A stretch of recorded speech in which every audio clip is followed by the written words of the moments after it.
যে ভাইয়া আমাদের তো এই বছরের কোশ্চেনটাতে ফুল সিলেবাস থেকে কিছু কোশ্চেন আসে, তাই না? এটা নিয়ে অনেকে তো ইন্টারেস্টেড এই কোশ্চেনটা নিয়ে। সো এইটা নিয়ে আমি আসলে কি বলবো বাবা, বলো। আমরা তো আসলে অনলাইনের টিচার, আমাদের আসলে কোনো কিছু বলারও আসলে এখতিয়ার নাই, বাট যেটা করা হয়েছে সেটা অন্যায়। কারণ সার্কুলারে কখনোই স্পেশালি উল্লেখ ছিল না যে ফুল সিলেবাস থেকে তারা কোশ্চেন করবেন, বাট তারপরেও আসলে শর্ট সিলেবাসের কথা কি স্পেসিফিক্যালি উল্লেখ ছিল? তাও ছিল না। সো আমি একটা কথা হয়তো বা লাইভের কোনো এক জায়গায় বলছিলাম, আমি মিথ্যা দাবি করবো না, বাট আমার যতদূর খেয়াল আছে আমি এইটা বলছিলাম, আনলেস স্পেসিফিক নির্দেশনা না দেওয়া থাকে ফুল সিলেবাস পড়ো। এবং এটাও বলে দেওয়া ছিল যে যদি কোনো চ্যাপ্টার ফুল সিলেবাস হয়, ধরে নিলাম যে এই চ্যাপ্টারটা ভাইয়া আমি একাডেমিকে তো পড়ি নাই, এটা এখন ফুল সিলেবাসে আছে, আমি তো এখন শুরু করতে পারবো না, তার উপরে এটা লাস্টের দিকের এক্সাম, অর্থাৎ কোনো জায়গায় আমি পরীক্ষা দিতে দিতে দিতে চান্স পাই না, মেন্টাল এনার্জি তো আগের মতো নাই, সেক্ষেত্রে ওই ফুল সিলেবাসের ওই চ্যাপ্টারটার জন্য বলা হয়েছিল জাস্ট কোশ্চেন ব্যাংকটা একটু সলভ করে যাও। এখন তুমি বলতে পারো যে ভাইয়া আজকের যে এই যে 15-20% কোশ্চেন ফুল সিলেবাস থেকে আসলো, হ্যাঁ, এই 15-20% কোশ্চেনকে আমি কোশ্চেন ব্যাংক পড়লে পারতাম? উত্তর হলো না। ধরে নাও যে আজকে তোমার 10টা কোশ্চেন আসছে ফুল সিলেবাস থেকে, তুমি যদি কোশ্চেন ব্যাংক পড়ে যাইতা, তাও তো তোমার 5টা কোশ্চেন পাইতা। এই 5 মার্ক ভর্তি পরীক্ষায় কে দেয়? 5 মার্ক মানে অ্যাটলিস্ট 2000 করে 10,000 স্টুডেন্টকে তুমি কাটায় যাইতা। সো যারা জুনিয়র আছো, জুনিয়র যারা দেখতেছো, আমি বলবো একাডেমিক লেভেলে অ্যাটলিস্ট তোমার হাতে যেহেতু টাইম আছে, একাডেমিক লেভেলে কোনো শর্ট সিলেবাস রাখিও না বাবা। আমাদের কোনো কোর্সে আমরা শর্ট সিলেবাসের কিছু করাই না, unless that is a crash course. Academic লেভেলে সব চ্যাপ্টারই একাডেমিক পর্যন্ত পড়াশোনা করো, একাডেমিকে নো শর্ট সিলেবাস। যা বুঝতেছি সিচুয়েশন, যদিও শর্ট সিলেবাস থেকে 80% কোশ্চেন আসতেছে, বাট ভর্তি পরীক্ষায় 20% কোশ্চেন কেন? 2টা কোশ্চেনও তোমার ভাগ্য নির্ধারণ করে দিতে পারে। সো এই জন্য তুমি যেটারই টার্গেট নাও না কেন, বুয়েট, মেডিকেল, ঢাবি, রাবি, জাবি, চবি, খুবই যাই নাও না কেন, ট্রাই করো অ্যাটলিস্ট একাডেমিক লেভেল পড়াশোনাটা করে রাখা। তাইলে যদি কোনো কারণে কোশ্চেনে বিটলামি করে, তাও তুমি 10টা কোশ্চেনের মধ্যে অ্যাটলিস্ট 5টা পারে আসবা বা 6টা পারে আসবে। এই 5-6টা পারাটাই তো অনেক, এটাই কেউ পারবে না তোমার সেন্টারে।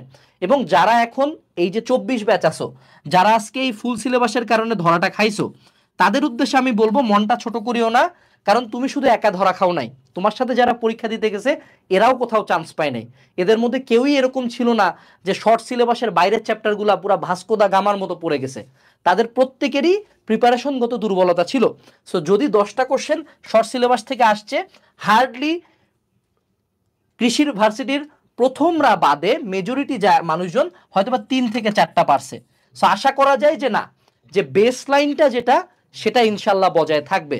এখন ধরে নাও এত কথা বলার পরেও তোমার প্রিপারেশন হয়ে গেছে খারাপ, তারপরেও তুমি এক্সাম দিয়ে দিছো খারাপ, তাহলে আসলে করণীয়টা কি? তাহলে করণীয় খুবই সিম্পল। অ্যাজ অলওয়েজ আমরা যে কথাটা বলি সেটাই, যে you have to move on, you have to move on. কারণ এখন আসলে মাতম করার সময় নাই। ওই যে বলে না যে এটা কিন্তু মানে ইসলামে বলা আছে যে কেউ মারা গেলে বেশি মাতম করতে হয় না, হ্যাঁ, এটা খুব কম সময় দেওয়া হয় কিন্তু মানুষের মৃত্যু থেকে রিকভার করতে। কারণ তুমি যদি এখন ধরো তোমার বাবা মা মারা গেছে, তুমি যদি 1 মাস ধরে শুধু মাতমই করতেছো, এটাতে উল্টা ওই লোকটা কষ্ট পাবে, তোমারও পাপ হবে, এটা করা যাবে না। সো তোমারও এখন মাতম করা যাবে না যে না তুমি দিনের পর দিন কষ্ট পাই যাচ্ছ, এখন মাতম করবা কেমনে? তোমার তো মে মাসেই লাস্ট 2টা এক্সাম, আগামী মেতেই তোমার হাজি দানেশ আর গুচ্ছ এক্সাম। সো আমি বলবো মুভ অন। মুভ অন করা খুব কঠিন কাজ, কিন্তু মুভ অন করা এখন সোজা। কেমনে সোজা বলি, এতদিন তো চাপ ছিল না, বুঝো নাই? এতদিন ধরো তোমার যদি এই গুচ্ছের পরীক্ষা 2 মাস পরে হইতো, তোমার মনে হতো আরে পরীক্ষা তো পরে একটু দুঃখ করি, ফেসবুকে আসি ঢু মারি, বন্ধুরা একটু বলবে আরে পরীক্ষা তো ফাটাই দিলাম। বিশেষ করে তোমার যেই বন্ধু ফাটায় পরীক্ষা দিছে তারে তুমি ফেসবুকে ব্লক মারে দাও, এরা তোমার মেন্টাল এনার্জিটা ড্রেন তো করবে, ও তো চান্স পেয়ে গেছে। এখন যদি ও তোমার চান্সটা ফেল করা দিতে পারে, তাতে ওর কোনো লাভও নাই, লসও নেই, উল্টা ওর লাভ, তোমাকে আজীবন কথা শোনাবে। সো যারা খুব ভালো পরীক্ষা দিছে, ধন্যবাদ মামা, congratulations, welcome to Bangladesh agriculture university, আসসালামু আলাইকুম, টাটা। টাটা বলে সুন্দর মতো চলে আসো। কারণ ও প্রতিদিন মেনশন করবা আরে মামা কৃষি বিশ্ববিদ্যালয়ের লাইফটা কেমন হবে, আসলে কোন হলে থাকবো, ব্রহ্মপুত্র নদী পার হয়ে চা খাইতে যাব, আরে মামা ময়মনসিংহে যাওয়ার বাস ভাড়া কত, হ্যাঁ ঠিক আছে, এমন একটা প্রিটেন্ড করবে। এটাও করতেছে ইচ্ছাকৃতভাবেই যাতে তুমি ডিপ্রেসড হও। So avoid this kind of people. কারণ তুমি যদি এদের কথা শুনে, আমি আসলে আমাদের সমাজের একটা বাস্তবতা বলি, হ্যাঁ, একটু বাস্তবতা শুনো।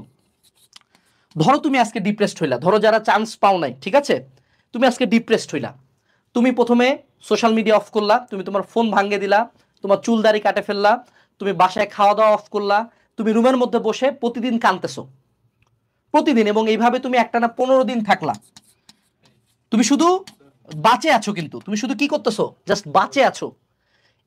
তারপরেও তুমি যদি এক্সপেক্ট করো এই মানুষগুলোর কাছ থেকে, এই সমাজের কাছ থেকে, যে এত খারাপ অবস্থা সত্ত্বেও তারা তোমাকে ক্ষমা করবে, তারা তোমাকে কথা শোনাবে না, তারা তোমার বাবা মাকে কথা শোনাবে না, দেন ইউ আর রং।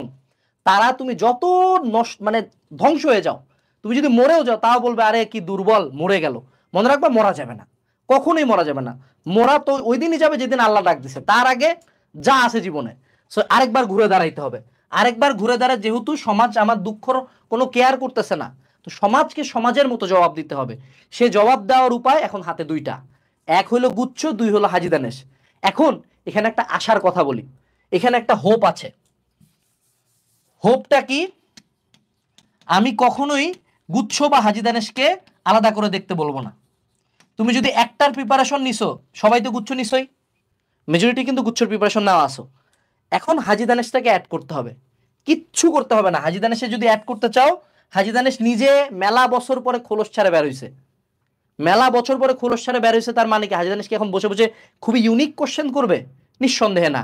যে স্যারেরা, আমার বাবা হাজি দানেশের প্রফেসর, আমার মামা হাজি দানেশের মামি আছে হাজি দানেশের টিচার, আমার খালু হাজি দানেশের টিচার, কখনোই হাজি দানেশ এমন করবে না যে হঠাৎ করে আমরা এবার সাস্ট লেভেলের কোশ্চেন করব। ঠিক আছে? কেন? কারণ তাদের এই যে একটা যে প্যাটার্নটা তারা ধরে থাকবে। সো হাজি দানেশের জন্য কি করতে হবে, তোমাকে জাস্ট হাজি দানেশের কোশ্চেন ব্যাংক ফলো করতে হবে। এই জন্য কিন্তু একদম লাস্ট মোমেন্টে আবার এই বইটা নিয়ে আসা হয়েছে। তুমি এখন বলতে পারো যে আরে বেহায়া, প্রতি 2 দিন পর পর একটা করে বই নিয়ে আসে দাঁড়াইস, বাবা আসলেই তো কাজে লাগে ভাই। হাজি দানেশের কোশ্চেন ব্যাংক বাজারে নাই, টু বি অনেস্ট নাই। তুমি দাও রকমারিতে সার্চ দাও, হাজি দানেশের কোশ্চেন ব্যাংক নাই। সাল ওয়াইজ থাকতে পারে, চ্যাপ্টার ওয়াইজ তো নাই। আমারটাই একমাত্র বাজারে চ্যাপ্টার ওয়াইজ হাজি দানেশের কোশ্চেন ব্যাংক। ঠিক আছে? পিচ্ছি একটা বই, তোমার পড়তে হার্ডলি 4 থেকে 5 দিন টাইম লাগবে ম্যাক্স। তুমি দিনে যদি 20-30 পেজ করে আগাও, 4 থেকে 5 দিন, এবং কোশ্চেন দেখবা মেজরিটি গুচ্ছের সাথে মিলে যায়।